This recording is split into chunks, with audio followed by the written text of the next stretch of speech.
I'm in the part of the General Assembly building where the delegates walk in to get into the General Assembly hall. You see the United Nations flag behind me, and I'm standing here because as the delegates enter, they pass this quote. And I'm going to read that quote you saw behind me in a moment, because it shows you the tragic misunderstanding that is making Donald Trump disdain and disrupt the United Nations.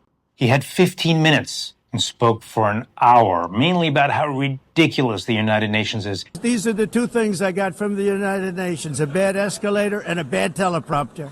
And how he is ending all these wars, whereas... And sadly, in all cases, the United Nations did not even try to help in any of them. Meanwhile, he's pulling America out of all these UN agencies and rejecting all of its goals. Trump is also defunding the UN, so it's in a financial crisis. But why? Trump and MAGA view the UN as a bloated bureaucracy that churns out politically correct verbiage instead of keeping world peace. Here's the misunderstanding. The UN does not shape the world. The world shapes the UN. If the UN can't bring peace to Ukraine, it's because Russia and China cast their vetoes. If the Security Council can't call for an immediate ceasefire in Gaza and a return of all the hostages, even though 14 of the 15 council members wanted to, it's because the US vetoed it. So the great powers use the UN as a scapegoat. Does this make the UN pointless?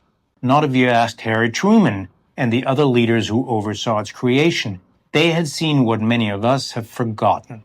War, total war, world war, and they wanted to prevent another.